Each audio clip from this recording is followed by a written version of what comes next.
everybody. Welcome to Takeoff with John Clark. And the city is on fire about the Sixers. And who better to join us than Tyrese Maxey? And Tyrese, every time I think we watch you on the court, we see the smile, we see the joy. Happiest man in Philly. And I want to ask you where it comes from. Is there somebody in your family who had that natural enthusiasm? Yeah, I think my grandmother, my dad's mom, she was kind of like this when she was alive. And she taught me certain lessons like just never bring anybody's energy down. You know, always have positive energy, always be a positive impact on people in their life. And you never know, it can really change somebody's life and change somebody's day. So that's what I just try to do. Well, there's a lot of positive energy around this team. And then you have James Harden coming over here. And we're watching these first two games. And they said you three together have scored more points in a team's first two games together than anybody else since Wilt. So what has he done for you, especially coming here? Yeah, it's just another mentor, a guard that has had the ultimate amount of success in this league. He's a former MVP, multi-All-Star. He's just extremely good. At the end of the day, he's a great basketball player. He reads the floor really well. His offensive talent, his arsenal is so wide and so it has such a variety of different attacks that I can just learn from him. And then on the court right now, we just play off each other. On the ball, off the ball, running the floor, and he's been great. Doc Rivers said you're only running about 3 or 4 plays right now. Are you just kind of winging it and having fun? Yeah, I think, this kind of just right now, the last 2 games were just us being basketball players. Like guys coming to the gym, playing pickup, finding a play that works, playing pick and roll, getting stops, running the floor in transition, making the right plays. But, the last couple of days, we had a couple of practice days in the shooting around, so he's put in more plays, and, I think we're heading in the right direction. When did you first start watching James Harden as a kid, and are there things that you're seeing in person now that are even better than you saw on TV? Yeah, I mean, in person is definitely better than on TV or playing video games. My little brother, like my best friend, childhood, one of them growing up, he was like the biggest James Harden fan. So, he watches him all the time. I watch him with him, and it's just crazy now that we're on the same team. Even like earlier in the year when he was on the Nets and I had to guard him multiple times, it was just crazy because at the end of the day, like, we're all basketball fans as well, basketball junkies, so we all watch the game or play the game when we're younger, and we watch these guys, and it's an amazing feeling to play with a guy like James Harden and Joel Embiid. So. And we're watching you sometimes, and you are just wide open by yourself on the wing. Right. Are you as open as you've ever been, or more open, like Joel said? Yeah, I mean, a lot of the attention, they have to, guys like James and Joel, they cause a lot of attention. So, I get a lot of open shots, open looks, playoff closeouts, and different things like that. So I just try to stay ready and keep my head grounded and just do whatever helps the team to win. And we saw the communication with you guys on the court. How big has he been just communicating with all of you? He's been great. You can tell that he's a seasoned vet. Just because of the way he thinks the game, the way he sees out there, he always goes back to the bench and gives feedback to the players, the coaching staff, and it's much needed. It's much needed to have a guy like that, a former MVP, who is so locked in on winning and attention to details and defensively, offensively, ATOs and different things like that. That the communication is like the on-court coach. So now we have multiple, because I've been doing this well, so we have multiple people on the court communicating, coaching guys through, and it's really helped. You can play either guard spot, but now Doc Rivers says you're back home. Are you more comfortable now where you are with James bringing the ball up and handling the ball? It doesn't really matter to me. I mean, I played a lot of point guard when I was in high school and kind of before that too. So but at the end of the day, it's basketball. I think basketball has changed a lot. It's really positionless. The more positions you can play, the better. The more things you can do on the basketball court, the more marketable you are. And that's the more you can help your team. So I think that's one thing that I really pride myself on, being able to handle the ball, create for my teammates, create for myself, and then when I play off the ball, being able to knock down shots, play off closeouts, and play off other guys. So, at the end of the day, we're just trying to do what it takes to win the game. With the way the three of you are able to score offensively, can we say we have a big three here in Philly? I think we have more than that. We have more capable guys that can do things, that score 20 points, that do on any given night. Tobias Harris, Shake, Ferg, we have a lot of guys. We just have a lot of pieces on this team. And we're all just trying to put it together and make it one big unit. You've seen the Wells Fargo Center, and now with James Harden and you together, can you imagine what that building is going to be like? Honestly, yeah. Like I said, yesterday to somebody that I've been a part of in my last year and a half that I feel like some special moments, like the fans being let back in the building at Wells Fargo at 25%, and it felt like it was 100,000 there just because there was no fans for so long. And then in the closeout Game 5 at home against the Wizards, round 1, they opened it up to 100% capacity, and I felt like I couldn't hear anything. So like now I feel like it's going to be even crazier. I'm just ready to experience it. I can't wait. Is that a real home court advantage, especially when you go into the playoffs this year? Extremely, extremely. When you have the fans of Philadelphia behind you like that, it's really, really, really encouraging, and it just makes you want to go out there and work extremely hard to get W's and make them proud. Do you think you are the most improved player in the NBA this year? I think I've been trying my extremely hardest to help my team, and if that puts me in that category, then I appreciate it. And like I said last year, I think I was sitting in this exact room when I told the media or whatever that my goal in the summertime was to get 1% better. I wanted to be able to come back and have a chip on my shoulder and try to help my team as much as possible in any given way that the coaching staff needed me to, and I think I did that for the most part. When you hear Daryl Morey say he thinks you can be an all-star, you were out there, you experienced a lot of the things with the festivities. Is that a goal of yours? Is that something that you're motivated to do? Oh yeah, most definitely. It's an extremely huge goal of mine. And Coach Doc said something about me being a rising star, Joel being an all-star. He was saying the reason why we can do things like that is because of our team and because of our success as a team, and that's why that elevates the level of play for the players. And if I go out there every night and just do my job and try to help my team win, and then if that happens, becoming an all-star, that would be a great accomplishment. But at the end of the day, the main goal is to go out there and win. I appreciate Daryl Morey for saying that, and I appreciate my teammates for believing in me, and I just can't wait to keep building. In college, Coach Cal said he coached you harder than any player because he saw there could be greatness in there, but maybe he needed to let you know that you could be great. Did you know you could have these steps and get to this level? I mean, yeah, I always figured that if I just my whole motto is to work extremely hard to where at the end of my career when the ball does stop bouncing, whenever that is, that I don't have any what-if moments. I don't have any, only if I had worked harder or maybe if I had just went to the gym this extra time. I want to be able to feel like I gave it my all and I reached my maximum potential. And I don't want to be able to say that I sold myself short.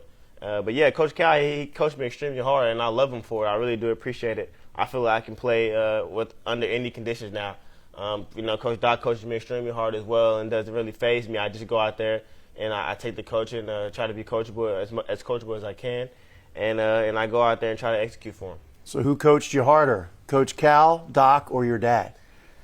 My dad, because my dad, he just man, he still coaches me hard. He'll call me and he'll show me clips and different things like that. He's kind of fell off now. He just kind of being a dad now. Just he'll call and send what he sees and different things like that. But at an early age, he was extremely tough on me. I tell the story all the time. I remember being in the fifth or sixth grade, and we lost in the championship game at an AAU tournament in Memphis. We played them around 2:00. It's like a 6-7 hour drive back home. So we drive all the way home. We get home around 9, 10 o'clock, and I have school the next morning. But it's a Sunday night, and he calls me up there at 9, 10 o'clock. My mom records the game, and he calls me up there to watch the film of the game. Now how old am I? 9 or 8, something like that.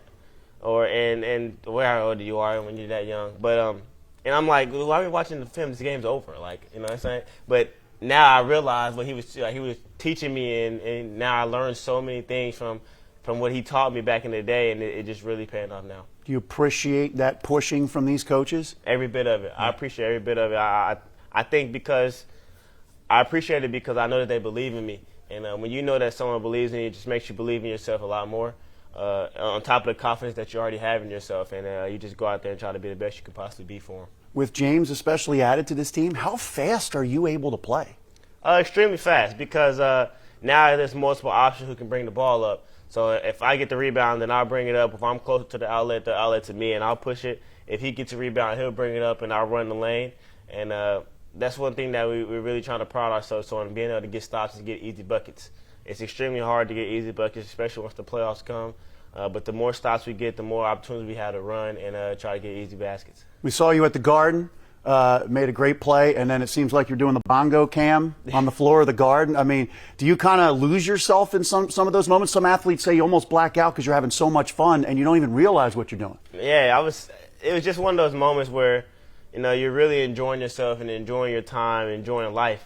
I tell people all the time I'm blessed, and I thank God every single day, every single night before I play, every single time I step on the court, because it's a blessing. It's a blessing to be able to go out here and do what I love every single day, and it's a passion, my passion, and it's just to be able to be blessed to be around this organization and these guys that we have on our team is great. But yeah, in the Garden, you're having fun. We're winning. Matisse makes a great steal. I run the floor, we get a layup, they call a timeout, and you can feel the momentum in the building. And it's really great. You hear from your dad sometimes as a coach. Maybe he's laid off now. You ever hear from your mom about things she's seeing on TV? Yeah, Mama. Yeah, she calls me or she texts me after I do some of these things on TV or make some of these facial expressions. Like, dude, you gotta remember you're on TV. And I'm like, I just lose myself within the game. Like you said, it's just you're enjoying yourself and you're enjoying your teammates and you're really trying to go out there and work extremely hard for your brothers. You just lose yourself. But it happens and it's great. When we see the press conferences and the relationship with you and Joel especially, I mean, you almost have a comedy routine going for the post-game press conferences. Right. You let it all out there. How has your relationship with Joel grown, and how have you seen him grow as a leader? Yeah, I've seen him grow as a leader exponentially, because it's really, really crazy how his conversation has went up. He's been able to relate to guys, and he's able to, just me especially, because of our relationship off the court. We were able to challenge each other on the court. And if he misses a free throw, I go up to him and, tell him about his missed free throw. Or if I miss free throws, or if I'm not playing well, or he hasn't made shots, we can go up to each other and criticize each other or push each other to be better. And I think that's a relationship that we have with the entire team. We're so close. The camaraderie is really good. Chemistry is really good to where, we can have those hard conversations, because every good team needs them. Every good team needs to have these conversations and be able to trust each other. And, in hard times when you're on the court, when whoever that five is, that's all you got. It's your five versus their five, and you have to be able to pull through. When you look back at the draft, people are now probably going to say, why did he get drafted in the 20s?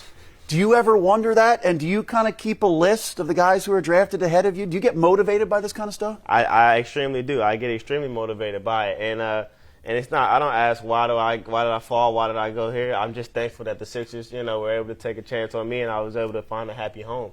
And I'm extremely glad to be here. It's an amazing feeling.